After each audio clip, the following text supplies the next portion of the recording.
Hey everybody. So today I'm chatting with Colin McIntosh, the founder of two companies you might have heard of, Sheets and Giggles and Sheets Resume AI. One sells super soft, sustainable eucalyptus sheets with a sense of humor, and the other helps you write better resumes with AI. Colin went from getting laid off to building a multi-million dollar bedding brand, and now he's tackling the job hunt too. Colin, thank you. So nice to have you here. You're very welcome. Thanks for having me. And when you put it like that, it sounds like unmedicated ADHD. It's like he has this bedding company and an AI resume builder. So tell me, let's get started with your story. Tell me more about Sheets and Giggles and your pivot to Sheets Resume, please.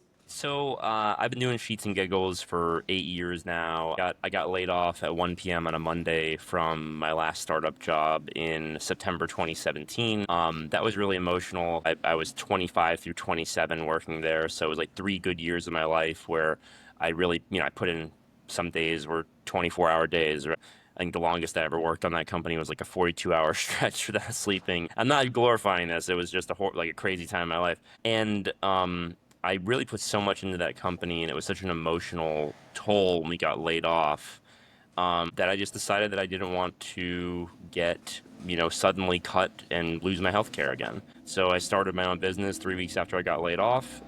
It was Sheets and Giggles. I had some consumer brand experience. I wanted to bring in a really niche product into a massive market. We do eucalyptus lyocell bedding, which is more sustainable, cooler, softer than cotton, much better for you than like microplastic polyester sheets. Um, and it's been really great. Yada yada yada. We raised $284,000 crowdfunding. We got to our first $1 million month in 2 years after shipping our first box.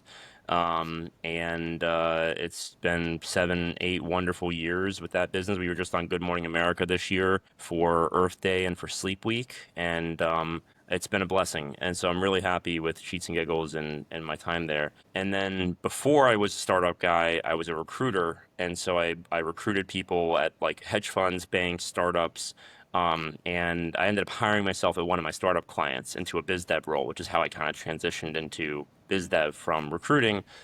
And I loved recruiting, just totally adored it. I was good at it. And I wanted to help everybody, but I couldn't because it was just so exhausting to like people reaching out to you, please help me find a job. I can't make rent. My family might get evicted. I don't have health care. It was just so taxing emotionally. And so for years now, for over a decade, I've done resume reviews for people in my spare time, and hundreds of them.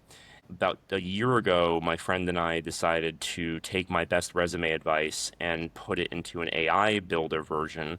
And we launched that last, I think, September of 2024. And very quickly, it started doing over $1,000 a day in terms of the resume builder. So it's been really tremendous as a side project and a passion project.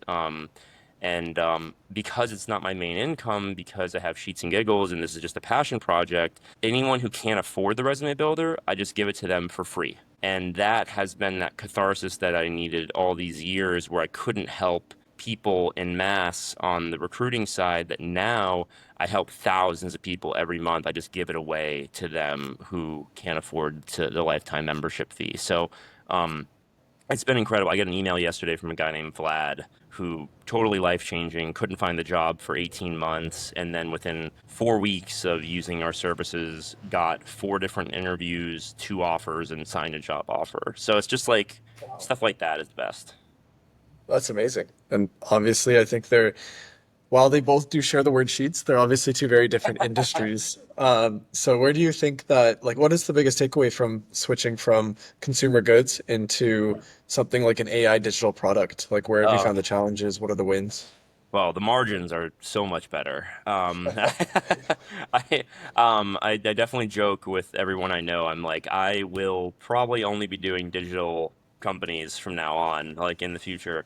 Um, with S&G, it's like everything is a struggle, right? Like your supply chain, your manufacturing, your quality assurance, your logistics, your freight, your warehousing, your customer service, your return funnel. Um, your lifetime value, your remarketing, your email campaigns, like everything, your acquisition spend, which channels you're targeting, like, coordinated campaigns throughout the year for gifting, for holidays, for Mother's Day. Everything is so complex. And that complexity of like 7 years of running this company through when I started Sheets and Giggles in 2017, think about how different the world was in 2017 versus how it is now in 2025. Not just the obvious in terms of like society, politically, the way things have evolved there, but also like, TikTok didn't exist when I started the company. AI didn't exist when I started the company. Shopify barely existed. Shopify was like this new cool, like it was like everyone was like, you have to build your company on Shopify.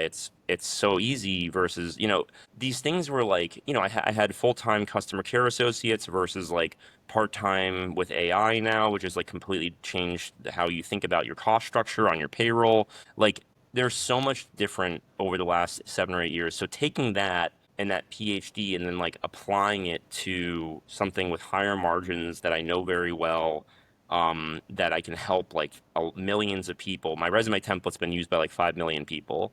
That's been really fun to like take the betting experience and then like scale something that's, maybe a little bit different.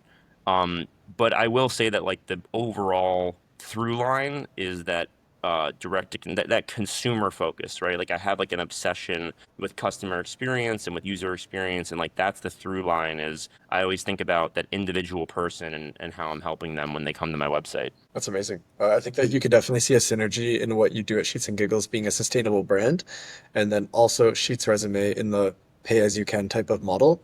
I think that's like it seems like you love giving back to the community, which way that you are either doing consumer goods and or an AI product. Is that important to you? Do you find in terms of meaningful work? Extremely, yeah. I mean, I think that I'm not religious or anything, but I think that we're put on this earth to help each other. I think that we're all literally the same like thing, whether you want to call it a biosphere or one organism or whatever. Like it's very, literally we all did diverge from the same organism like not that long ago. And so, helping other people is helping yourself, and how you treat others is how you treat yourself. It's really funny. Jesus was like very, like, I think obvious about this. He's like screaming, like, your neighbor is you. And like, it's like totally missing what he's trying to say, which is like literally like, they are you, you are them. And so, yeah, for me, it's like very important the way I treat others, the way I treat myself. It's a great old adage, like people treat others the way they feel about themselves. And I think that that's very true in many different contexts, business, relationships. And so, for me, like at Sheets and Giggles, we've donated hundreds of thousands of dollars to charity. We've donated thousands of units of bed sheets to homeless shelters. We've planted tens of thousands of trees in areas that need reforestation. I think we donated $40,000 to Colorado COVID relief in 2020, which went to small businesses who had closed because of COVID. So like, yeah, giving back's always been like really important to me, and just the whole thing is like as a startup guy, as like someone that's seen, I've been through Techstars a couple times. I've seen a bunch of businesses close. I've been laid off. I've been fired. Like success is not guaranteed, and like this shit could end any day of the week. And so for me, I wanted to along the way in my journey make a positive impact on the world. So even if things went bottoms up, I still could say I accomplished a lot as I was building that company. I had a tangible impact on the world. And then that through line goes to sheetsresume.com too, is, we donate, I think 0.5% of every dollar that we get to energy, green energy projects. And I actually did the math, with some help from ChatGPT and Google. We end up, creating anywhere from 1,000 to 3,000x the green kilowatt hours by doing that donation as we do for the energy that we take using the AI to make the resume. So that's really important to me, is like that's sort of like the final compromise here is like, okay, yes, I'm going to be using current energy sources, but we're offsetting that with new green energy kilowatt hours that we're creating by donating this percentage of our revenue. So like even stuff like that is like I always think about stuff like that. That's amazing. Before I worked at OpenTools, I worked all my whole life in sales, and I know the difference between working in an industry and then working in something that is kind of meaningful work and feels good. So that's amazing that you have a take on both sides of your business. In terms of balance and talking about balance, before this call, you mentioned that Sheets resume is kind of your 10 p.m. to 4 a.m. But actually, how do you find it is in balancing your professional life in both being the CEO of Sheets and Giggles and then also your one-man LLC that is Sheets resume? I've been through multiple like eras of my life in terms of like work-life balance and how I am with my family and my friends. And sometimes you're in a sprint and like sometimes you're in a lull. My goal is always to make the peaks higher and the valleys shorter. I don't know, like I really want to I don't know if I want to work or like if I work to live or like to help others. I find the time, and I think, like I said, mentioned earlier, it is because I do have ADHD. I do not take medication. And I think it's a bit of a superpower for a founder because I am able to do a lot of context switching, and it's not just in my work life. I'm also able to stop what I'm doing and go do something with my wife for a couple hours during the day or whatever it is. And then, I'm able to go hang out with my family, play baseball with my nephew, maybe take a Thursday off. So I don't know, man. It's really hard to describe where I find the time, but like, if you wake up at 8 or 9 o'clock, I don't sleep very much because I have a herniated disc, and it is really hard to sleep. When it's time to get up, I get up and I kind of just shrug off the tough sleep from the night before. It's very ironic, and then I go about my day and I do my sheets and giggles stuff. Day ends around 5 or 6 o'clock. Usually 6 o'clock. I try to shut it down. I hang out with my wife for a few hours. We have dinner, maybe work out, like, go see a movie. And then I get this huge energy burst at like 10 o'clock at night, 11 o'clock at night, which I hear is pretty common for people with like neurodivergent brains. And I will usually work till like 2, 3, 4 in the morning, that in just like a fever like pitch.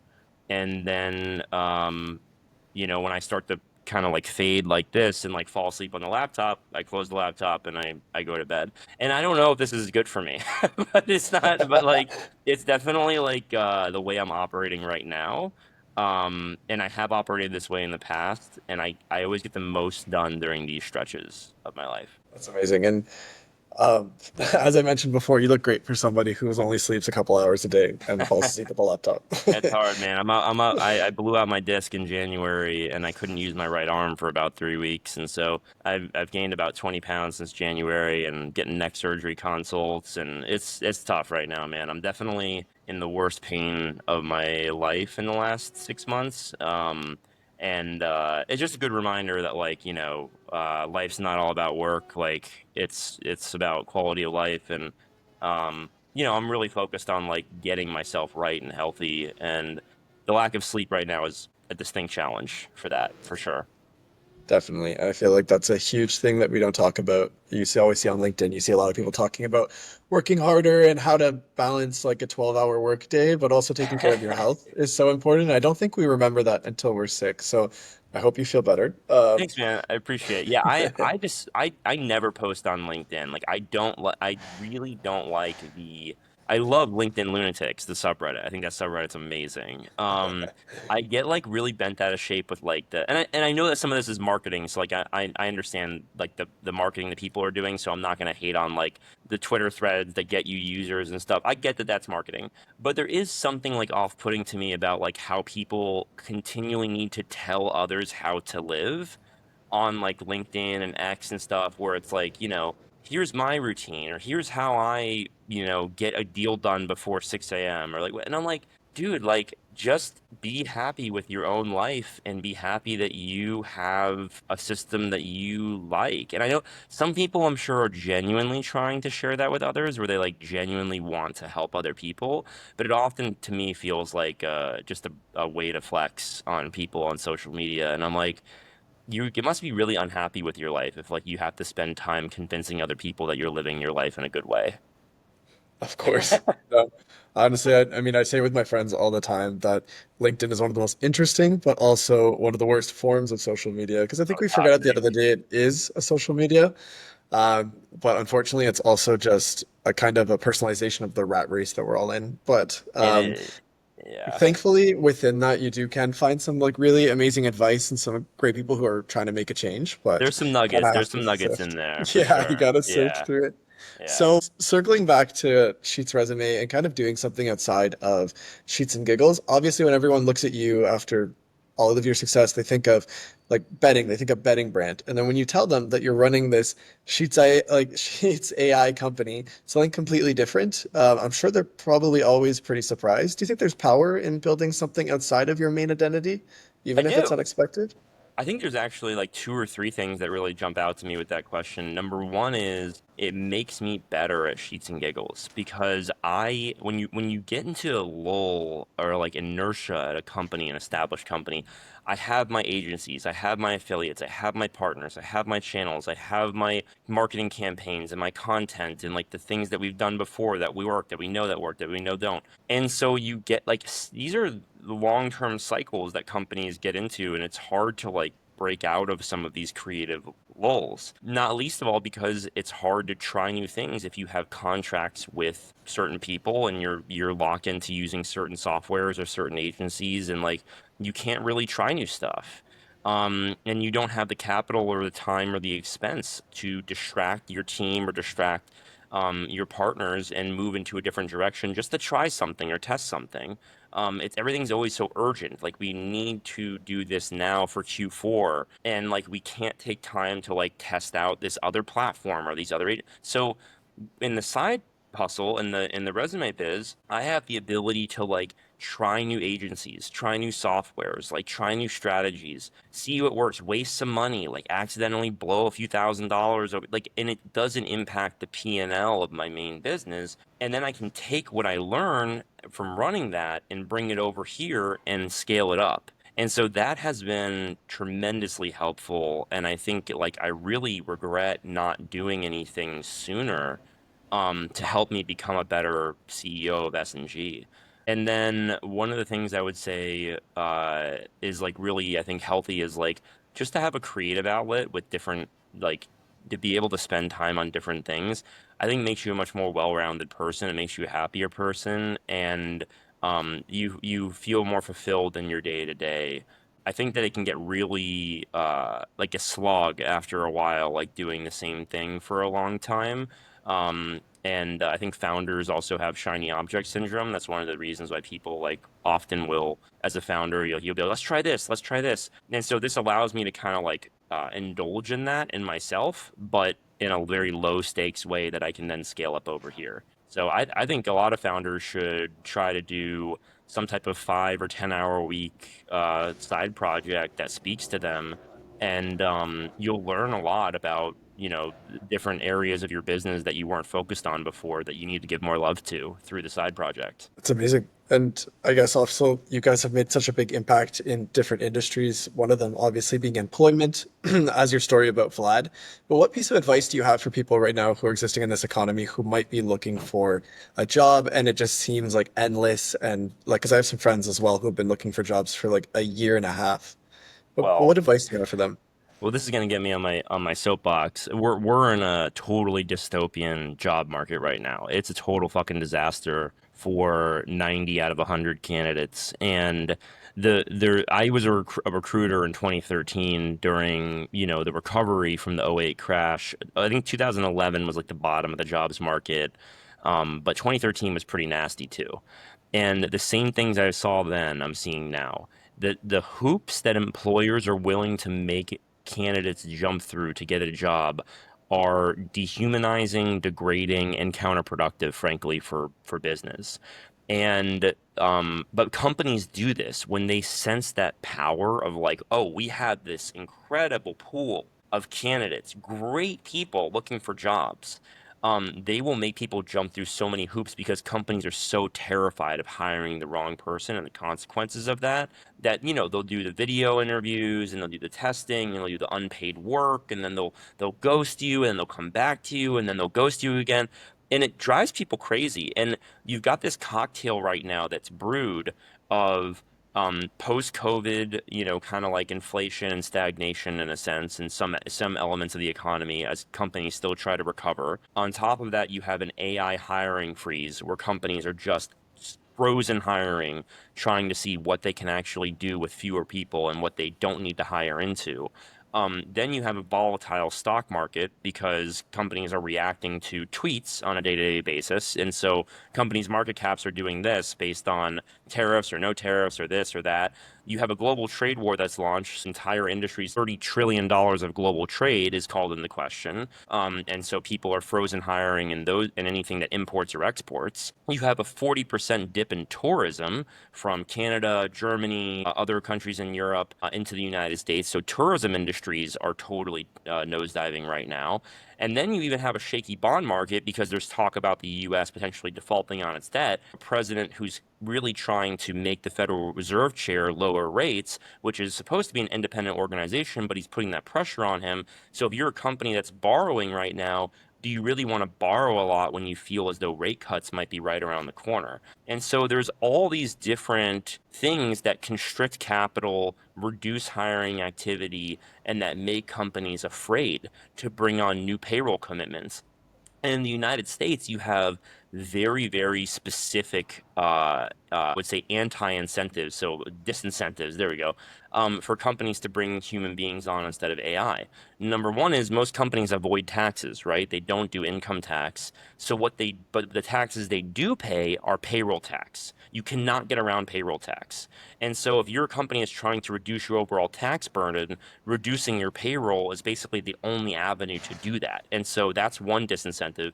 And then the other one is healthcare is tied to your employment. So whatever you pay somebody in payroll, you're also probably paying $1,000, $2,000 a month for them and their family in order to have healthcare. And so we've got this double whammy in the U.S. of not only all these different criteria happening in the background that's reducing hiring, but also two major incentives to avoid hiring people in payroll tax and in healthcare tied to your employment.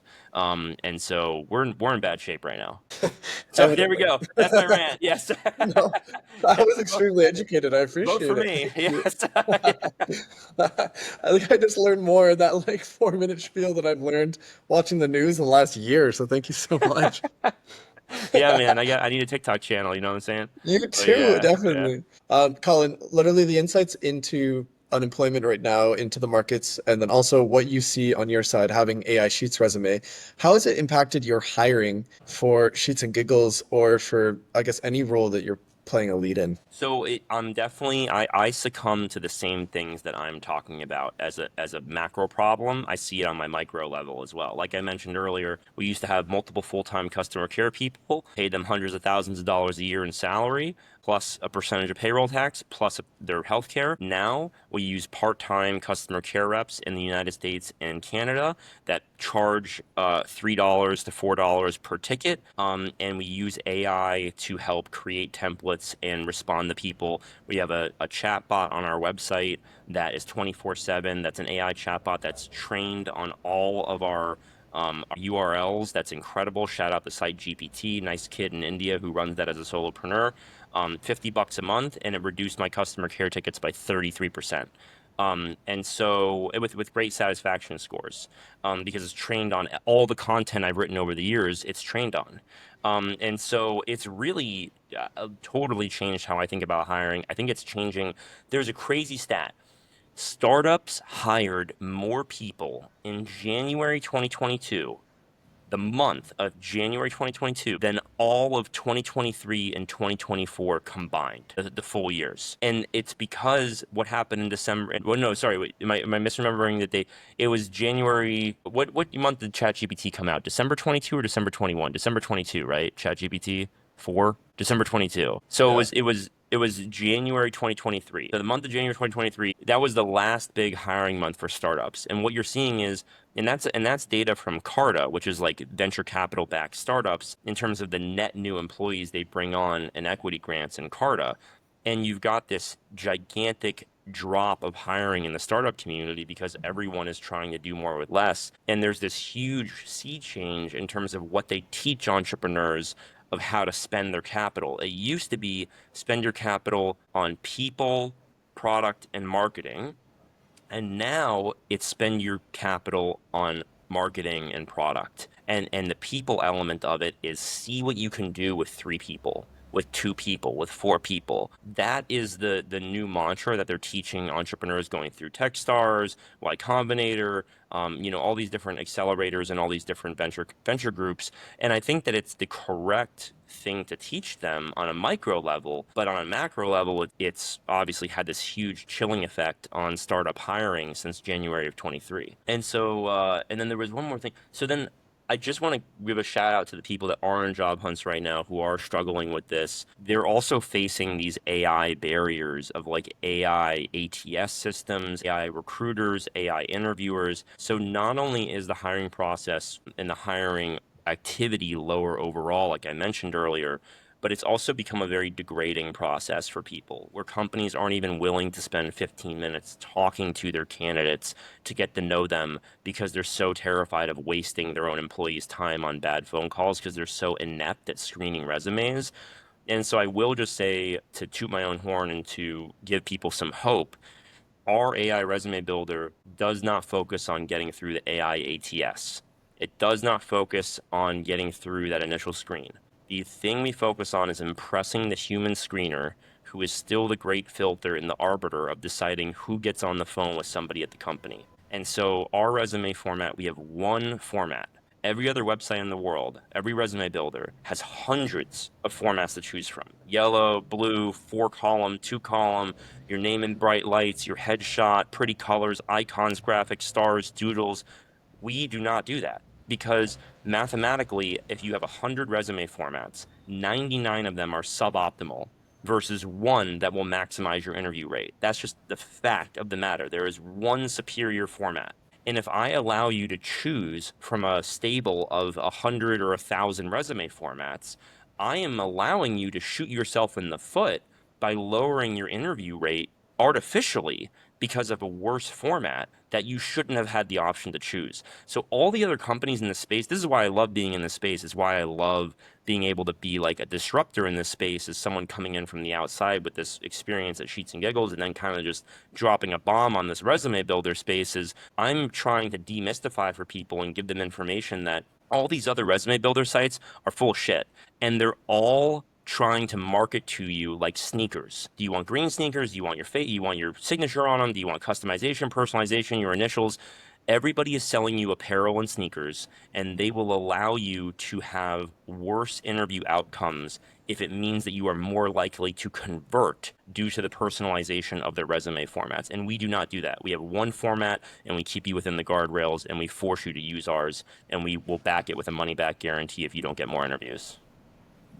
It's amazing. And it's really interesting what you mentioned as well about AI screening. My one of my close friends, she does HR at Bombardier in Canada, and she was saying about how 80 to 90% of all resumes submitted are screened out by an AI before they're even submitted to a recruiter, which So is so sad. yes and no. So okay, so here's the interesting thing. Yes, because there's a ton of trash that ends up applying for jobs. As a recruiter, someone who screened 1,000 resumes a day, which is that's the job of a recruiter. The job of a screener is I have 1,000 resumes and I've got 5 hours to do them and I've got to do 200 an hour, 3 every minute, 1 every 20 seconds. So just like the AI doing the quick screen, that's what humans were trained to do and still do in a lot of different companies is yes, no in 10 seconds or less. But I can tell you with certainty as someone who's done this for a living, if I put a job up there for like software engineer at OpenAI or whatever, software engineer at small podunk cafe down the street or whatever,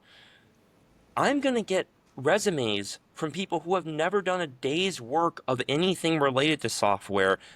I will be flooded with unqualified, totally like irrelevant foreign resumes, like from people that don't live in the city, all over the place. So yes, they are rejecting 80 to 90% of the resumes that come through because that's generally just distraction, noise, not related to the job. On the flip side, I will tell you the AI ATS is really bad at making those judgment calls of who a human being wants to talk to.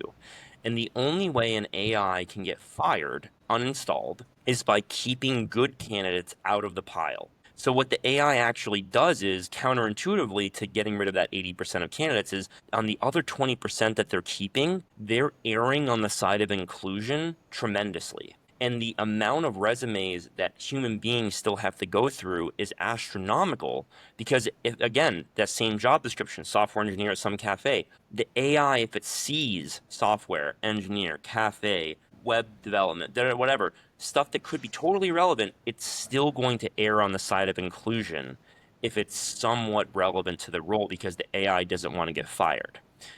So you still have a huge window to get through the ATS. So don't focus on the ATS. If you are qualified remotely for the jobs that you're applying for, you will get through the ATS. It will err on the side of inclusion for you. The real trick is then when the human screener looks at it, they have the opposite incentive. They don't want to get yelled at by their boss for scheduling an interview and wasting an hour of their boss's time and being yelled at and saying, "Do you not know what we're hiring for? This person was completely wrong." So the human screeners are the meanest, worst people in the entire world when it comes to judging your resume. And they are incentivized to never let through a bad resume. And so that's who you need to get past, not the AI. You have to impress the human being who's clicking schedule on that button. Amazing. Thankfully, sheetsresume.com is where you can get a sheet, where you get a resume that's tailored for the human. So that's amazing. Yes. And I don't, and Um, again, for anyone listening who needs job help, I don't do this for like my mortgage. This is what I do to help people. I love, like, if you cannot, it's a $99 lifetime membership. You can use it unlimited times forever. And yeah, other people do monthly costs or weekly costs or daily costs or whatever. Like, I just want one flat thing. And if you cannot afford it, I get it. You're job hunting, you don't have an income. Please just email me and I will give it to you for free. And I give it away for free to dozens of people every single day. And it's been a total gift to do that. Amazing. Well, don't mind if you see an email by me by the end of the day, but Is the open open um, open tools not doing great, Jacob? Are you, no. No, we're doing fine. We're doing fine. But Colin, I wanted to just do a quick lightning round with you to end this off. So just two quick questions. One is, do you have a daily habit or a ritual as a CEO founder that keeps you in line per day, or something that you just do every day? It's a funny when do you have a daily habit? My mind immediately went like coffee, kratom, like I just like immediately like just jumped to all my daily habits. No, I do have some good habits, some bad habits. I try to keep in mind that I have like a very addictive personality to certain things. I try to do a morning routine every day. I hang, I foam roll, I do my bands for my back health. I drink 32 ounces of water as soon as I wake up. I journal before I go to bed. My wife got me this awesome one line a day book that helps me just like stay focused and just do a few lines every day. It's really fun to look back on the years prior. And, it's been, we just moved from Colorado to Miami in February, so just a few months ago. So I have felt really fish out of water, like trying to get into the flow of a new place and a new location. My family's down here, so that's been really nice to like get back into that family routine with my mom and my dad and my sister and her kids. But yeah, I have basic routines, basic habits. The water is a big one. I drink like 2 gallons of water a day. Amazing. And so I have to do that. So I do yeah. too. Maybe, maybe that's the secret. So on the second question here, And just I probably play video games every day too. So, but yeah, sorry. really, no, I mean Yeah, that's an yeah. answer. That's a quick answer to happiness. Which video games do you play? Nazi zombies. I'm like, Okay, I'm nice. total, dude. I'm totally stuck in 2009. I love NHL, 2K, Nazi zombies. And I found some really cool bars nearby that like have these video games. My dog's about to go berserk, and my ambulance just went by. No Har worries. Harvey, you okay? So, All right, he's okay. last question to end this off. Is there a favorite tool or software that you've been using lately? Well, I found them all on OpenTools. No, I have, so like I said earlier, I get to try new things with the resume biz, and embarrassingly, at Sheets and Giggles, I've always had SEO agencies that I've used to do my SEO for me. And now I'm thinking of firing all those agencies and doing it myself because I have been using SEMrush for my SEO and I am obsessed with SEMrush. It has become my new daily obsession of like there are so many useful tools for SEMrush, and their team is crazy helpful. They're the first software I've ever bought that's followed up with me and had actual good training sessions that didn't feel like they were just trying to upsell me or sell me on more shit. Like yeah, so SEMrush I will swear by. I mentioned, and it's done wonders for our SEO. We just cracked the first page of Google for AI resume builder, and Amazing. our sales doubled in a day, right? And that's been awesome to see that organic growth. I adore Site GPT. I mentioned that earlier. Really helpful for like user questions that are, based on content you've already written. Um, and then I mean, I probably use ChatGPT or some other GPT wrapper tool on a daily basis. I have not gotten into video AI yet, but the more I see of it, the more I realize, like, A, I'm gonna have to do this, and then B, fuck, we are entering into a very challenging time in society. Like, the video stuff is so freaky. It I is. feels like I don't again, I'm not a religious person, but I will say when I see you upload a photo and then that photo begins speaking, there's something demonic behind the eyes of these AI generated videos that I can't get out of my head. I can't unsee it. Like it's like dead eyes. They're not human eyes, right? They're dead eyes, and the thing that's talking to you is dead, and it's very creepy. And that's like that's not a tool I use, but like that's one thing that I'm like scared of using, almost like the AI video. And I think it's going to lead us to like a pretty difficult place in society, both from a like societal political perspective and information and that sort of thing, but also I think it's going to be really challenging for like actors, movies, Hollywood. I think it's going to eat those industries alive, and influencers and all sorts of different categories. No, I agree. I think the soullessness of it is kind of crazy. I work with new AI tools every day, obviously, but the amount of things that I'm seeing every day, like I feel scared, and this goes without saying. I know everyone thinks it, but for like older generation people who aren't familiar with technology, it's just like a weird time to be alive. And I'm like a young person who literally sees these things every day, and I'm consistently confused by videos. So I couldn't even imagine what it would be like for somebody who's just trying to like exist and might have like a I don't know, might be like a truck driver, like who Yeah, just doesn't yeah. want any of this. It Um, the other, I mean, I'm 35, dude. I was born in 1990, smack dab in the middle of the millennial generation. I grew up with Super Nintendo, N64, and dial, and the analog transition to digital. And so I've got a pretty good grip on both worlds, but I feel so old. So I still feel like a child, like in many ways, but like I was talking to a 21-year-old entrepreneur the other day, this brilliant girl who lives in my building that I see in the office, and she's talking to me, and she's like, "Oh, like the resume thing sounds so cool. You should do a course on WAP and throw it on Discord." And I was like, "What the fuck? Like, what are you talking about?" I was like, "What do you do? Like, I have no idea what these things are. Like, you know what I mean? Like, apparently Discord is the new Slack, and like, but it's like for anyone, and it's Reddit, but it's not, and it's like, and then like WAP is like this, like Udemy, but it's not Udemy. It's for like, yeah, I went on the website and I literally had to exit out of WAP immediately because it almost gave me an aneurysm when I like looked at the homepage of it. So yeah, I don't know. I feel like I'm getting left in the dust right now. no, no, me too. I honestly, again, it's my industry, like learning about new AI tools, and I'm consistently surprised. But Colin, where can people who want to follow along with the developments of Sheets AI and also Sheets and Giggles, where can they follow you?